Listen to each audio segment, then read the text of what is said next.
Après les taux de variation, intéressons-nous aux ratios. Alors, les ratios sont potentiellement très nombreux. L'imagination va être notre seule limite. Vous pouvez en calculer des dizaines, des centaines, voire plus.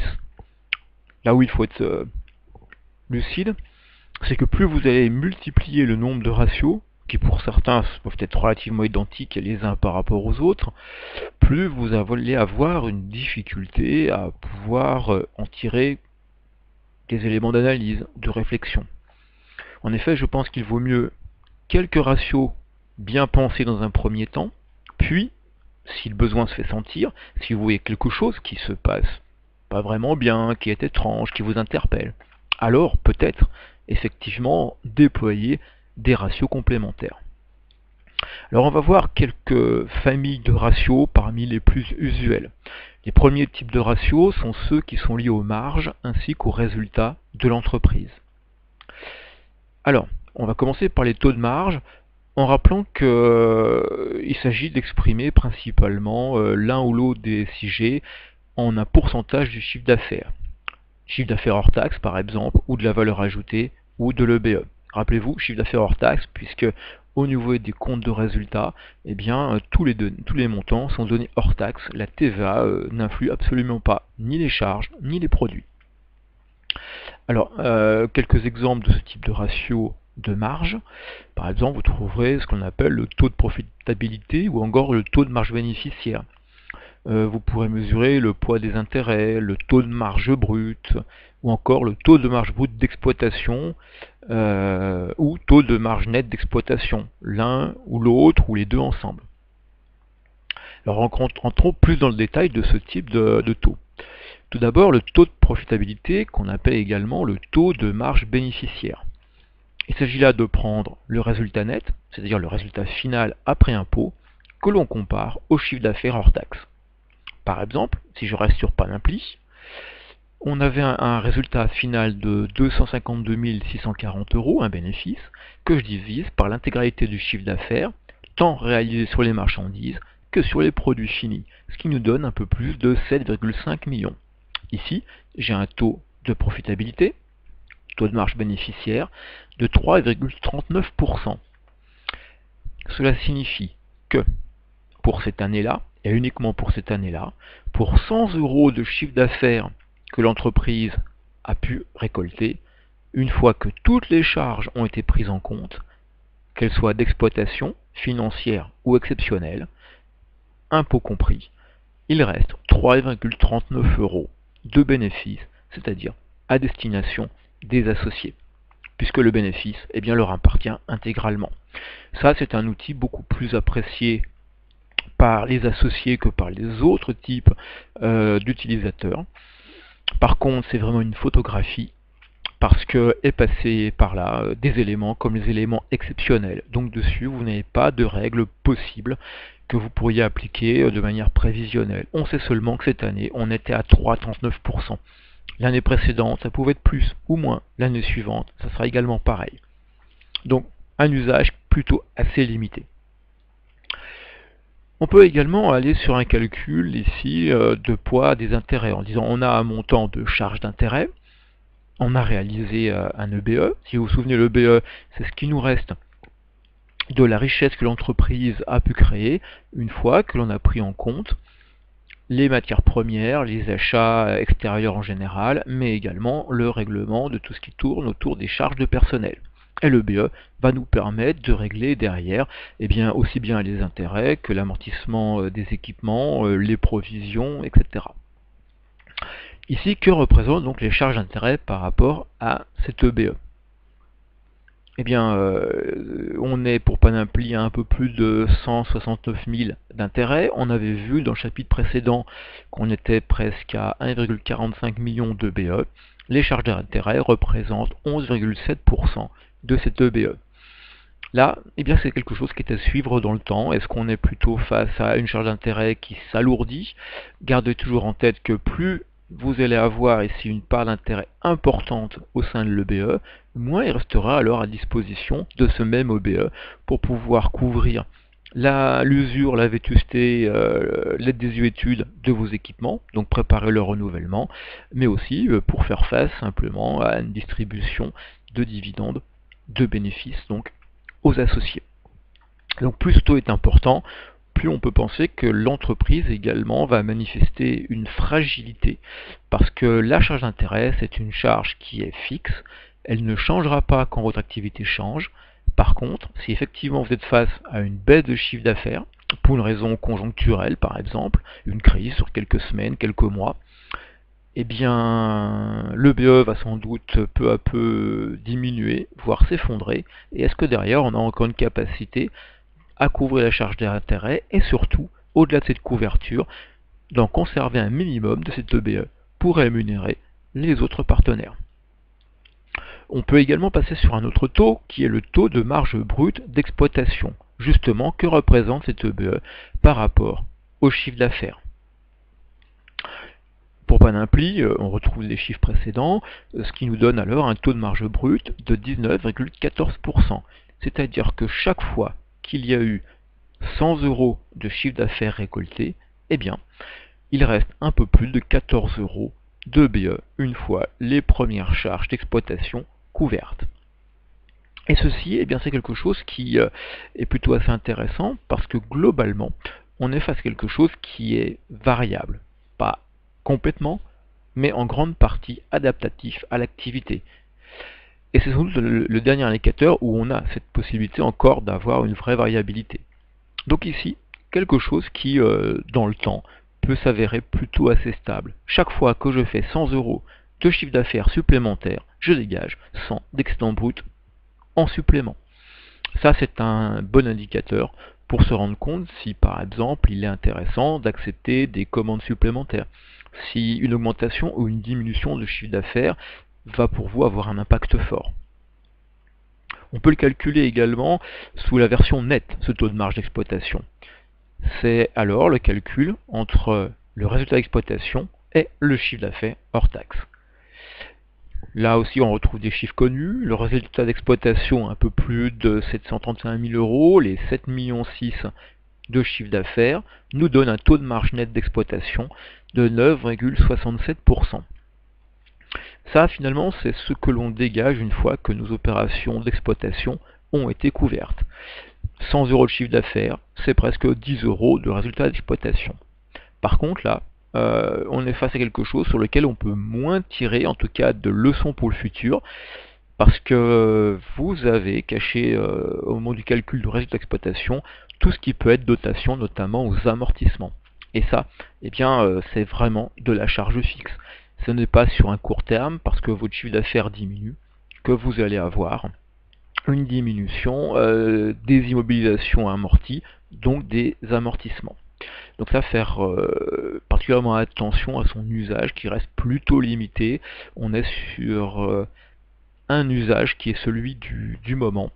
L'intérêt, c'est qu'il nous permet quand même de nous rendre compte du danger que peut avoir l'entreprise lorsqu'on a un chiffre d'affaires qui fluctue. Ici, on se rend compte que pour une entreprise qui est en ordre de marche classique, en vitesse de croisière, eh bien, c'est du 1 pour 10. Donc si le chiffre d'affaires baisse, on se rend compte que ce ratio-là va baisser beaucoup plus que fortement, parce qu'il y a la dimension charge fixe qui est en plein milieu.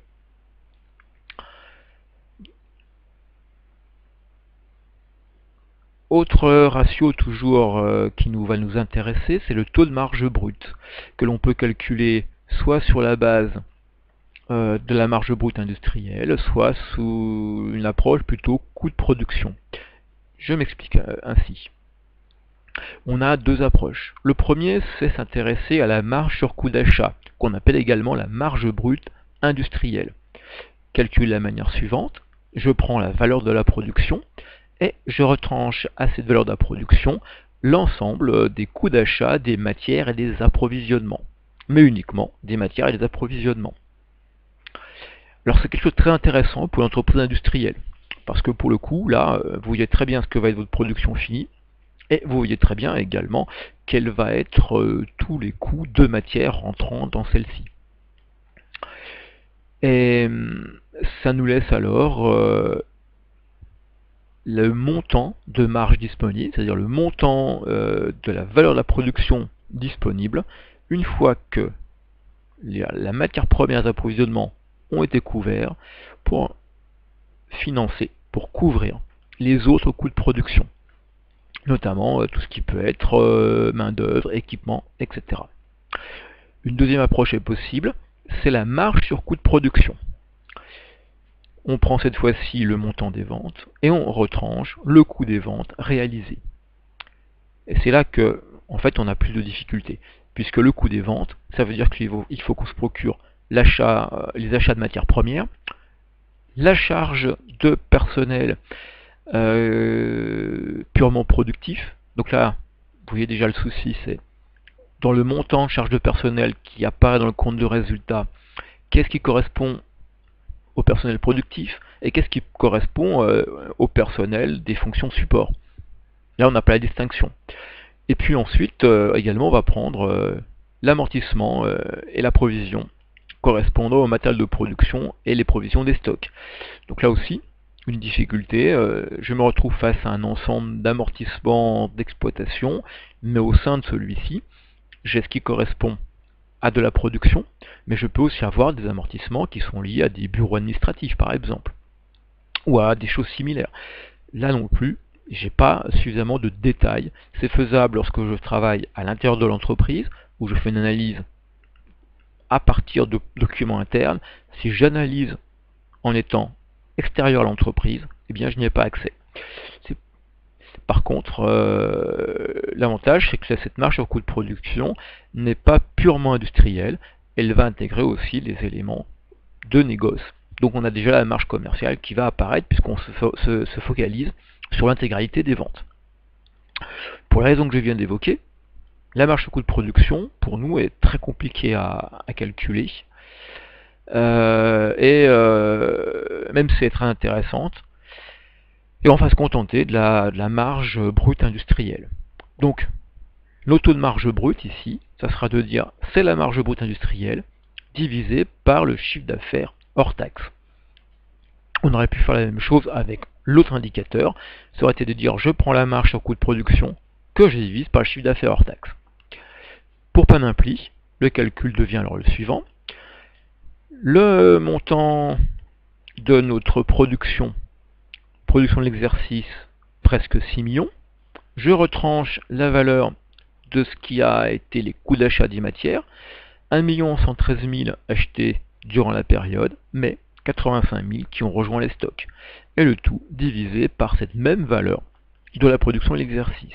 Ici, eh bien, j'ai un taux de marge brute de 82,74%, ce qui veut dire que là, pour 100 de production, eh bien, les coûts d'achat représentent approximativement 7%, donc 7 euros, et il me reste 83 euros pour faire face aux autres coûts de production, et on espère dégager derrière du résultat. Voilà une première batterie de ratios, ceux qui sont les plus communément utilisables. Et après, évidemment, si certains sont dégradés, ne pas hésiter à passer à autre chose. On a une autre famille de ratios, c'est des ratios que l'on va dire de productivité. Intéressant pour se voir comment l'entreprise utilise les moyens dont elle dispose, tant humains que matériels. Et tout ceci nous renvoie à l'idée que l'utilisation de ces moyens doit permettre de dégager de la valeur ajoutée. Donc premier ratio de productivité, c'est s'intéresser à la productivité de la main-d'œuvre de l'entreprise. Le calcul est alors de prendre la valeur ajoutée, finalement ce que l'entreprise a ajouté à ce qui vient de l'extérieur, divisé par les effectifs de cette même entreprise. Par exemple, pour Panampli, 4 317 000 de valeur ajoutée, c'est au premier chapitre, divisé par l'effectif, ne le cherchez pas, je vous le donne seulement maintenant, qui est de 70 personnes, ce qui veut dire que j'ai pour 61 676 euros de valeur ajoutée en moyenne dégagée par salarié. Ça, je le calcule, vous voyez, sur la base du nombre de salariés. vous pouvez aussi très bien le calculer à partir du nombre d'heures travaillées, ce qui vous donnerait alors une productivité horaire. J'ai mes 70 salariés, ça représente un volume de temps d'heures de travail. Et bien combien je dégage de valeur ajoutée par heure travaillée dans cette entreprise. L'intérêt, mais c'est vrai aussi pour les ratios que je vous ai donnés précédemment et ceux que je vais vous donner, c'est les suivre dans le temps pour l'entreprise et ne pas hésiter à les comparer avec des ratios identiques issus d'entreprises du même secteur. Mais il faut bien faire attention à ce que derrière, on parle bien des mêmes choses. J'en profite pour vous dire, voilà, je parle d'effectifs, c'est très bien. Je vous donne un effectif de 70 personnes. Mais vous voyez, je vous déjà un élément de réflexion. Est-ce que là, je suis avec 70 personnes temps plein ou équivalent temps plein? Ou est-ce que c'est seulement 70 personnes salariées et c'est donc le nombre de contrats de travail avec des gens à temps plein, des gens à temps partiel? Là, j'ai peut-être besoin d'en savoir plus, notamment dans l'idée de faire des comparaisons. Par ailleurs, est-ce que l'entreprise utilise une main-d'œuvre qui n'apparaît pas dans des registres du personnel? Par exemple, est-ce que derrière, elle accueille des stagiaires? Un stagiaire va être là pendant plusieurs mois, 4 mois, 5 mois, 6 mois, donc amène de la valeur à cette entreprise-là, mais n'est pas dans les registres du personnel. Il y a une convention de stage qui est rédigée. Et bien, vous voyez, une entreprise qui pourrait être fortement utilisatrice de main-d'œuvre, stagiaire, aurait sans doute, si on n'y fait pas attention, une valeur ajoutée divisée par l'effectif, un peu erronée par rapport à d'autres entreprises fonctionnant sans stagiaire. Une entreprise peut faire aussi appel à une main-d'œuvre momentanée, de l'intérim. L'intérimaire n'apparaît pas dans les effectifs. C'est pas très joli, mais c'est une consommation en provenance de tiers. Donc là, peut-être aussi qu'il faudra arriver à évaluer ceci. Certains secteurs d'activité, pensez à l'industrie automobile, est très grande consommatrice d'intérimaires. C'est loin d'être la seule, bien sûr. Autre ratio de productivité, la productivité des équipements productifs de l'entreprise. Avec un calcul qui peut être, je prends la valeur ajoutée, je divise par les immobilisations brutes productives. Pour Panampli, toujours la même valeur ajoutée, 4,3 millions, divisé par la valeur des immobilisations brutes. Là aussi, vous ne les avez pas, c'est moi qui vous les donne, 304 000 euros. Ce qui veut dire qu'ici, je vais avoir un dégagement de 14,2 euros de valeur ajoutée pour 1 euro d'équipement installé. Alors effectivement, là vous allez peut-être pouvoir me faire des remarques. Je prends la valeur brute des immobilisations. Déjà, première difficulté peut-être. Immobilisation brute, j'ai peut-être un équipement qui a été acheté il y a 10 ans. Puis un deuxième relativement identique acheté il y a 5 ans. Et puis un qui a été acheté l'année dernière. 3 machines très semblables pour la même production. Seulement, sur un espace de 10 ans, on peut imaginer que la valeur à l'achat de ces équipements a sans doute été revue à la hausse ou à la baisse. Et donc faire la somme de ces éléments-là, si vous avez des équipements peut-être anciens ou peut-être très récents, pour un même nombre d'équipements et pour une même valeur ajoutée, vous n'aurez pas le même montant de valeur ajoutée par équipement. Donc ça peut être embêtant. Certains me diront, oui, mais nous, dans notre entreprise, certes, on a quelques équipements que l'on possède, mais on travaille aussi beaucoup par crédit bail ou par leasing.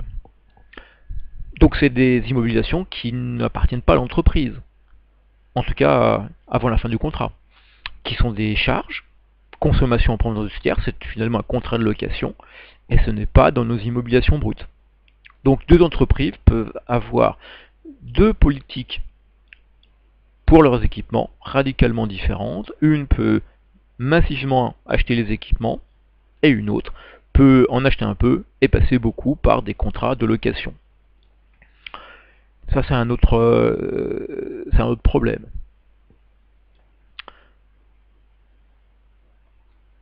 Et puis un troisième ratio, c'est un ratio toujours lié à la productivité, mais qui est un ratio d'intensité de ces équipements. Et pour ceci, je peux prendre les immobilisations brutes, productives, divisé par l'effectif. Par exemple, pour Panampli, je retrouverai mes 304 000 divisé par 70, ce qui ferait que chaque salarié disposerait ici d'un peu plus de 4 300 € d'équipement pour travailler, pour produire. Alors là, on retrouve bien sûr les mêmes questionnements que précédemment, tant sur l'effectif que sur la valeur des immobilisations. Donc faire attention, la productivité, ce sont des ratios quand même très compliqués. Si on le calcule d'une certaine manière, eh bien, il faut conserver cette méthode de calcul, c'est-à-dire le contenu identique d'une année sur l'autre. Ça, pour une même entreprise, ça peut encore pas trop mal se faire. Mais surtout, si on veut comparer avec d'autres, eh bien, si je compare avec un concurrent, est-ce que derrière, c'est la même formule de calcul? Et si c'est pas la même, évidemment, vous ne pouvez plus rien en dire. Et puis enfin, quelques autres ratios que l'on peut rajouter. Cela, je vous les détaillerai peu, notamment au niveau du calcul. On commence à aller déjà un peu sur du luxe. C'est la manière, par exemple, dont l'EBE peut être utilisé. Excédent brut d'exploitation. Donc je peux regarder par exemple le poids des amortissements. Donc est-ce que j'ai une certaine aptitude à générer de quoi les renouveler? Donc un rapport, dotation aux amortissements, divisé par EBE. Je peux regarder aussi le potentiel de financement interne de la croissance. Finalement, est-ce que j'ai une entreprise, une fois qu'elle a couvert ses intérêts, qu'elle a été capable de couvrir amortissement et provisions, est-ce qu'il lui reste quelque chose de son EBE?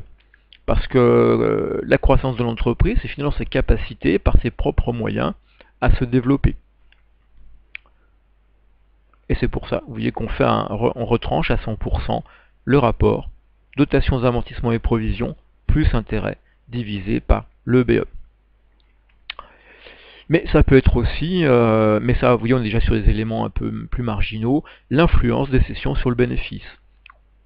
Votre entreprise, enfin l'entreprise pardon, que vous étudiez a cédé des équipements, a réalisé un certain bénéfice ou éventuellement une perte, on le compare au résultat de l'année. Alors ça, là on est un peu sur le luxe, hein, parce que normalement vous voyez que votre entreprise a pu réaliser des montants élevés ou non de cessions, et donc quel est l'impact que cela peut avoir sur le résultat net.